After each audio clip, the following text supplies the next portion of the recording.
Hey everybody, Carrie Ann King here with another edition of Tell Me Your Secrets, and I am beyond the moon excited to be able to bring to you today in this time of quarantine, Kristan Higgins. Hi, Yay! Hello. Nice to see you. Everybody else virtually. Virtually, yeah. We know you guys are out there, so go ahead and talk to us. I can see we've already got a few people who are wanting to say hi, which is awesome. If you are listening to this later in the podcast format, we've got a bunch of people actually popping in. So I should tell you the story about how Kristan actually came to be on my show, which leads us back to the ever awesome and somewhat unpredictable and delightful Pam Stack, who is the person who is responsible for the fact that I am doing a show called Tell Me Your Secrets, because she coaxed me into this podcasting thing in the first place. Like,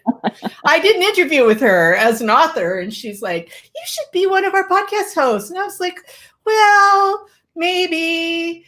I won't interview anybody. I'll just talk right off camera. And now look, here I am. So yeah. she's very insidious that way. So she hooked me up with Kristan by just saying, you should get in touch with Kristan, because I think she might be available because she's in quarantine and like everyone. Like a lot of time on my hands. So she hit us up, and actually I do have to mention this. Kristan and I were talking about it. So Pam's story, when she told me about Kristan, was the story of the iguanas falling from trees in Florida. Yeah.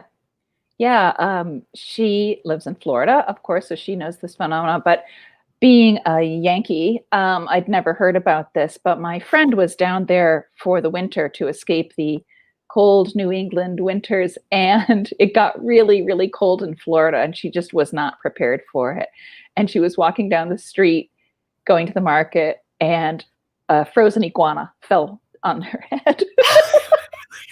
and like, she's like, it was raining iguanas, like there's 4 or 5 iguanas falling out of trees because they just shut down since they're reptiles and they get so cold. And she's like, this is not what I came to Florida for, Kristan. No. And what Kristan and I were discussing before is I have a darkly twisted enough sense of humor, which she apparently shares slightly, that we felt it would be interesting to write a story in which, somebody did perhaps meet their end from a frozen iguana falling on their head. Because you go to the handsome ER doc and have to say, well, an iguana hit me. Yeah. Concussion by iguana. I can't. Oh, look, we've already got people saying, Susan pre-ordered your new book already. Thank you. I have to respond to somebody, Matt. Thank you very much. Matt says, "Tell me your secrets. I killed my great-grandmother. She was on hospice, and I shot her up with vodka." Okay. Oh, well, there we go. Better than an iguana, perhaps. Yeah. We're going to hope you're joking, Matt. I'm assuming. Screenshot that just in case, Pam. Gary. Yeah. Somebody screenshot that. I flashed it up a little while ago. So, Barbara's here. She said she loves your sense of humor. Yours or mine. I don't know. I'm going to take some credit. So I'll take it for both of us. So tell us where you're at, Kristan, right now. I am on beautiful Cape Cod. My family bought a house here in the 70s. Best thing my dad ever did for us. And so I came up here. Actually, I was planning to live up here for this year because we were renovating our house, and so I came up here, and then the state closed down 3 days later. I tried not to take it personally, but like Kristan, now that you're there, we're gonna just shut you out. And so I was planning on, coming up here. I've got some family up here. I was going to go see my auntie and have dinner and see my cousins and go to the movies. And, if I did a good job writing, I like to treat myself, like go out to dinner once a week. Nope, nothing. You're on your own, And then my husband, who's a firefighter, was exposed to COVID. And so he's like, well, now you can't come home. So I was like, wait, I'm stuck here. I know, Casey, it's not so bad quarantined on the Cape. I get to go to the ocean every day. I take a bike ride or drive down and go see the sunset. I have been to see the sunset. I probably have 1,000 pictures of sunsets because, I'm like, oh, the kids need to see this one. Oh, it's 5 minutes later. It's so beautiful. They need to see it. So Right, but if you're there all by yourself and your husband's been exposed and everything's just starting to close down, that must have been, I would have been terrified, I think, and just kind of half frantic. It's funny because I was really stressed and upset and sorry to be away from my family. My daughter came back from grad school, and she was at home and I wasn't allowed to go home, and so I was really stressed. And then, like everybody, you adjust, and this is, this is the way it is now. So, I like wearing a mask is second nature if I go out, and I always have one in my purse, and Clorox wipes in my car, and I know. Isn't it like, I was joking? Cleaner. It's like going out with a baby. I said to the Viking, this is crazy. You know how you have a diaper bag when you've got a small one? I said, I need to just have the, okay, we're going out bag with the masks and the wipes and the, everything in there. And I'm kind of a clean OCD person anyway, so this has really like kicked it up a notch. I'm like, let me wipe down every doorknob every hour. I'm like, I'm the only one in this house. Unless you infected yourself. We do want to know if Hubs is okay. So yes, thank you. He's fine. He didn't catch it yet, but every time he goes to work, there's a potential for that. So what does he do as a first responder? What's his job? He's a firefighter. He's a firefighter. Sexiest job. Yeah. So he's been a firefighter for a very long time now. Right. So he gets called out, and it's all exposed on a regular basis. That's just it. You go to a call, and maybe your coworkers are exposed, and then you're secondarily exposed. So right. It's tough, but that's the job he signed up for. Right. My daughter's just graduated from nursing school, so she'll be in the workforce too. And I have a couple of cousins who are nurses in ERs. And so, a couple cousins, I have a huge family, have gotten COVID. They're doing okay. So I think it's important to remember, if you get it, you have like a 99.1% chance of being okay. Okay. Yeah. Once it might take a lot out of you, and it might take a long time to recover, but we're trying not to like write our own obituaries just yet. Yeah, I know. I'm with you on that. And I'm normally I'm really a positive person. I have worked as a nurse, and I usually, I have a really good immune system. I try not to let any of that bother me. But with this, I kind of got a little, we are wiping everything down on a regular basis also. We do want to say, before I forget and go down some other rabbit hole, to your husband and your daughter, thank you from all of us. I will pass that along. Thank you. Yeah, it's so awesome that there are people out there taking care of all of us. Yeah. I know we listen to the scanner at home. We live in a small rural area, and it's very interesting to hear what's going on out there. And we're just always eternally grateful to those people for going out and taking care. Oh, you'll be happy I have to post this one. Your hair looks great. Thank you. I'm trying to make it look on purpose, so I was like trying to fluff it, and but this morning I woke up and it was standing straight up like I'd been electrocuted. I thought I couldn't make my hair do that if I tried. Probably not. No, if you wanted to. So, and I know it's an ongoing thing with the hair. For me, I just keep mine long, so it's not, as long as I don't start getting split ends, I'm cool. My Viking is having fits because he has these stages of hair. He keeps his really short, and when it starts to get long, he gets what he calls used car salesman hair. He comb it back. Right. So he went to used car salesman, and he was very bothered by that. But he's progressing now more towards Grizzly Adams, which he has a beard too. So anyway, it's all very fun. So are you there by yourself? Do you have a doggie with you? I don't. We recently had to put one of our doggies down. I'm afraid she got sick really suddenly. She got lymphoma, and so we only have one dog and a cat right now, which seems like the house is empty, because we've had two dogs for a while, or two cats and a dog. But my son is home, and he has basically stolen Luther from me. And so when I said I'm going to the Cape and I want to take Luther, he got that like sad, tragic face that I can't resist. And I'm like, okay, fine. you can have him. And then I was going to take the cat, it's like something's better than nothing. But the cat and the dog are best friends. So I'm like, fine, I'll just get a cat when I get up here. Did you get one yet? Or are you still? I keep threatening. I'm going to get my own cat who loves me.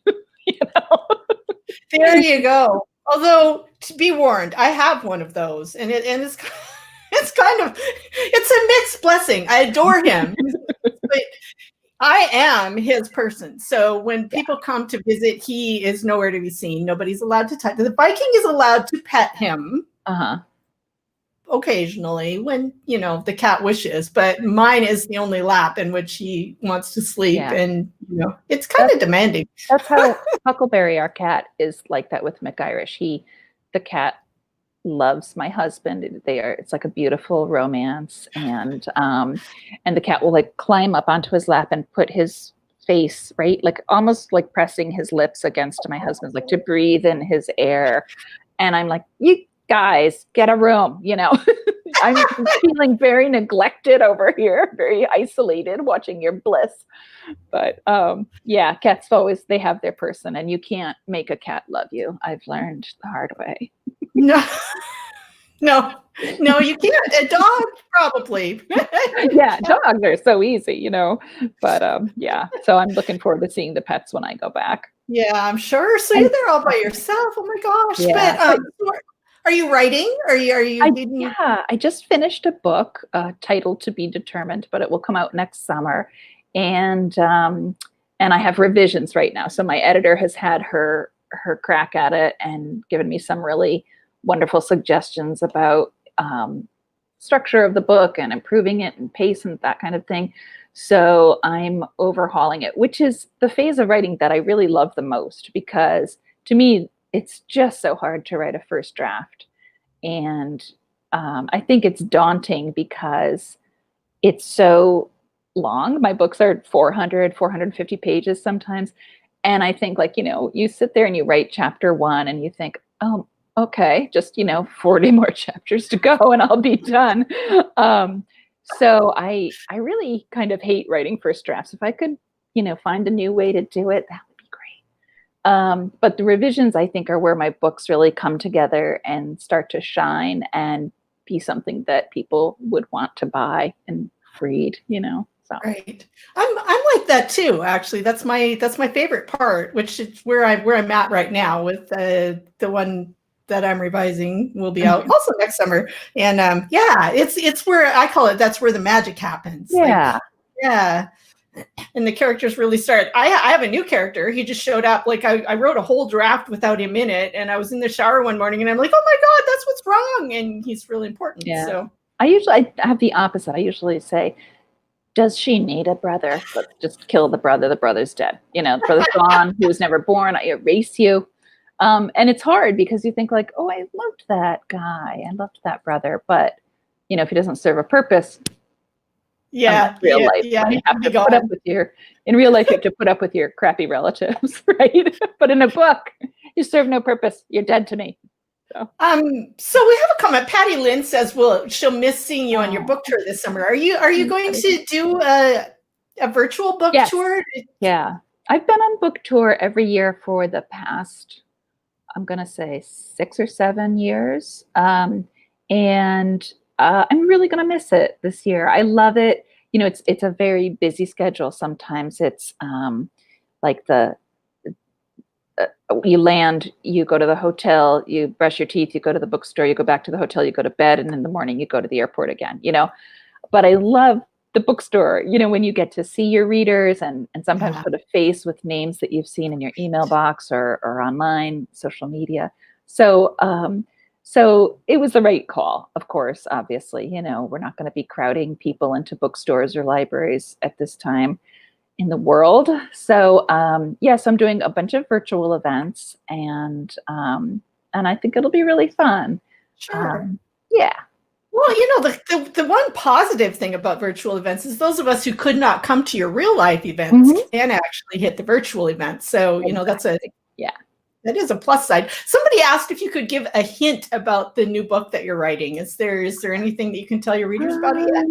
It's a love story, and no, that's all you get. You know how it is, Carrie, because Yeah. when you're asked to talk about a book before you're ready, you just like, well, there was a brother, but I killed him, and you start in the middle and you go back, and there is a dog, and well, they don't get the dog right away, so I'm just going to spare everybody that and just say it's a beautiful love story, and it'll come out next year, and when I can talk about it coherently, I shall do so. But today love was not that day. know to do that. I know a lot of writers don't seem to understand that it's okay to draw that, right? And I've had to get very, very almost fierce with my Viking on that one, because when I'm writing, until I have the first draft down, at least, like, I'm not going to talk about this book. It will kill it. And he's like, every day, because he wants to be in on it. What are you writing? What's the book? And sorry, not yet. Not yet. Not yet. Somebody said, let's see, Sharon said, these virtual events are the only thing keeping me sane these days. Yeah. I hear you, Sharon. It's the only way you can see your friends, your kids. So, yeah. There's a lot of that going around. So I have to confess, and this is a confession, because I know Kristan's books are out there, and I knew she was, and of her wonderful writing, but I had not actually read a Kristan Higgins book. I know. Welcome.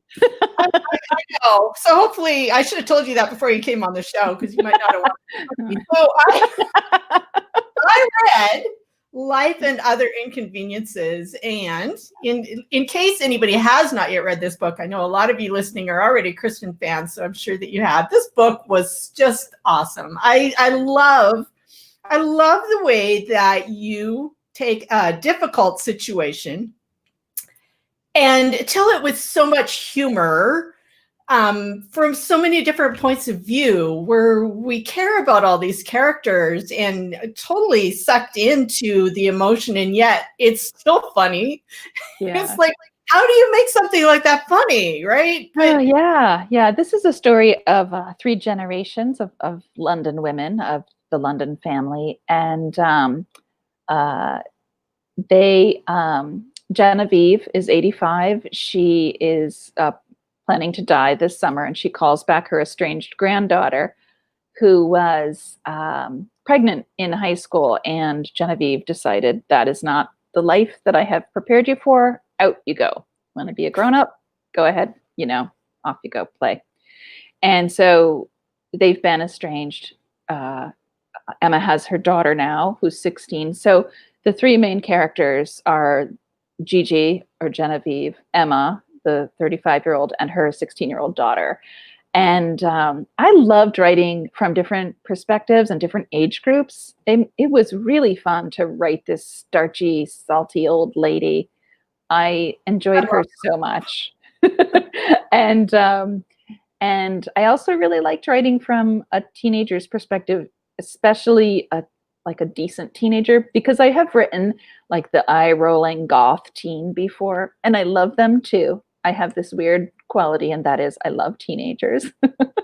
But I wanted to write a teenage girl who loved her mom, who, wasn't eager to go off and experiment with drugs and sex and stuff, who was at that sort of really bittersweet age where you realize your childhood is ending, and you're not really sure what it's like to be a young adult.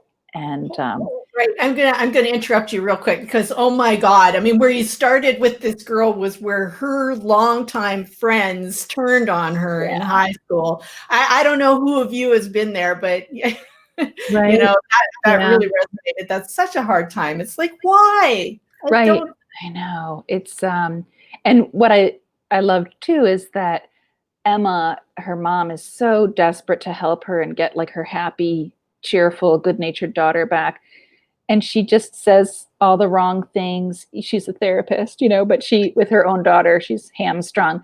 But Genevieve knows exactly what to say to Riley and give her a little of her self-esteem back. And so that multi-generational bond that they have was really fun to write. And I was blessed by having a lot of extremely old relatives in my life. When I was growing up, I had great grandparents. I had great aunts and uncles, and my grandparents, lived into my 40s because they were so young when they had my mom, and my mom was so young when she had me. So I really have such an appreciation for older people. One of my best friends is 85 years old, and it was just really a blast to kind of get into that headspace and write about the difficulties and the privileges of old age. Right. And you did that so brilliantly. I really feel. First off, Kristan and I were talking before we came on live here about aspiring to be one of those old people. Right. A difficult old person. I think. Yeah. I know, it's kind of part of the charm, right? You want to be crotchety, you want to be, thump your cane and have people come running. Right, exactly. I do, but then I'll have earned it, right? I'll deserve it. Yes, I plan to sound like Katharine Hepburn as I age, Don't just stand there. Get me a drink. I think one of the things that was really brilliant about this book was, taking Gigi, who really had done an unforgivable thing. Yeah. And yet making her eminently lovable anyway, right? Yeah. I just was rooting for her the whole time. So, well, I think that I was talking about this with another writer a couple days ago. The theme of all my books is you're enough, just as you are. And it takes the right person or people to see it. And you might have to do some work on yourself. You may have to get over yourself and move through, but everybody deserves love and compassion, and even and especially probably the difficult people, who don't just make a friend wherever they go, or have a huge family who adores them. So I love to explore, those characters and ask, why are you like that? What happened to you? And how do you get past it? Yeah. I love that. That's an awesome theme. You are enough. That's one of my favorites. That's our goal here, I think, in life, is to figure that out. Right. It takes us so freaking long to get it a lot of the time. Yeah, it does. It does. So we have been talking about life and other inconveniences, but you have a new book coming out in a couple of weeks here that I also want to talk about. So I laugh because I didn't actually know Kristan had a new book coming out. I gotta up my promotion game. The next book is called Always the Last to Know. And I'm like, well, that's me, clearly, because I missed that part. Yeah, that's another multi-generational story about the Frost women.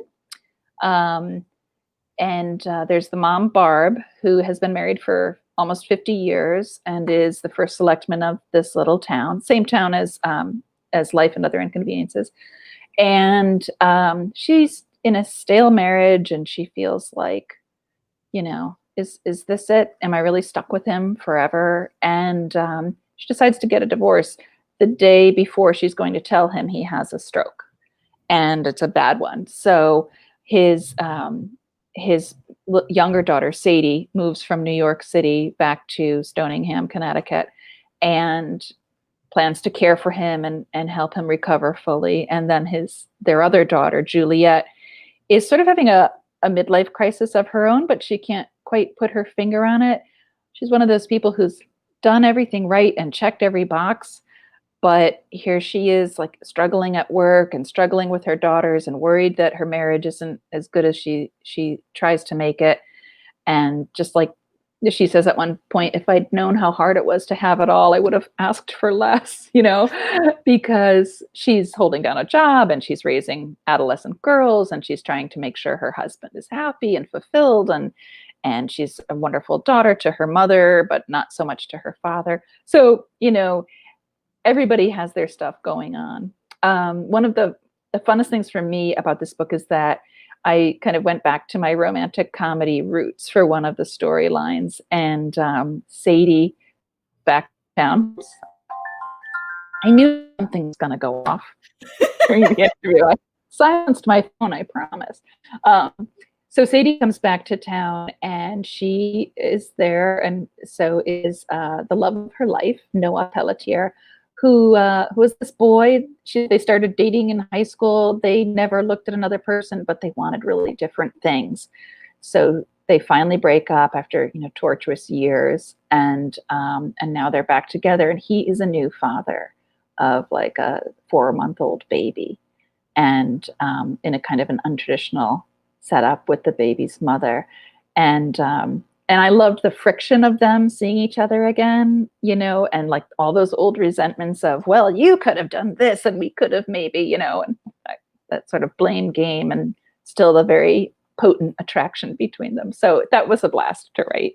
Yeah, it sounds awesome. I'm going to have to, I will be pre-ordering that one as soon as Oh, and just if I may, if you pre-order the book, proceeds support St. Jude Children's Hospital, which is something I do every book because I've been really lucky in my career, and being like a Catholic educated person, you always like feel guilty about success and good things coming your way, so you want to share it. And so I donate first week sales and pre-orders to St. Jude's, because what better cause is there? That's awesome.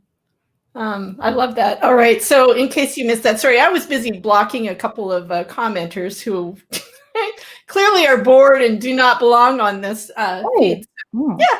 So I'm back now. I was slightly distracted. Harass them later. So that was really important. So if you pre-order, proceeds of some of that are going to St. Jude's. Yes. Awesome. Yeah. So I do a little math, and I donate whatever I would have earned to St. Jude. So very nice. St. Jude's is awesome. I love what they do. That's brilliant. I love that you do that, Kristan. That's a lovely thing. Thank you. So many good people in the world doing good things, and I am delighted to have met Kristan because she is another one. Yeah. I think it's important, like during this pandemic and, with some of the horror stories that you see on the news, is to keep remembering there are so many more good people in the world than bad. And when you get discouraged, it's time to pay attention to the good people doing the sweet things and the kind things and the helpful things, so that you don't get too wrapped up in the haters and the gloom and all that stuff. Right. I'm absolutely with you. That's one of my life missions, is really focusing on all of that good stuff and highlighting it. So all of the good people who are out there doing good things, the writers who are writing the books for us to read right now, your husband going out and, facing danger every day to keep the rest of us safe. There's just so much good stuff out there, and I love it. So Kristan, thank you so much for coming and talking to me today. This was really fun. It was great, Carrie-Ann. Thank you so much for having me. Yeah, and I'm delighted to have actually met you. Yes. Maybe we'll do it in person. And that would be great. Thanks, Pam. So that'll happen. So Kristan, where can people find out about what virtual tour events you do have coming up? Do you have a site set up for that? I do. It's on my website, which is KristanHiggins.com. And I also post on my Facebook page, which is Kristan Higgins Books on Facebook. Okay. So I hope to see everybody as they're, sitting at home with their computers, check in and we'll chat. That's awesome. So check in, find her on Facebook or on her website. Also, I promised to give a book away. And so I'm looking at Barbara Anderson Ritchie. Your name is just on my screen. So go ahead and message me after this is over, and I will send you a copy of one of Kristan's ebooks. Thanks for being here and hanging out with us today. And Kristan, stay safe out there. I hope your kitty comes to you soon, and I definitely want to see all about that when that happens. Okay. Thanks, Carrie-Ann. All right. Thank you. Take care, everybody. Stay safe out there. Read a good book. Bye.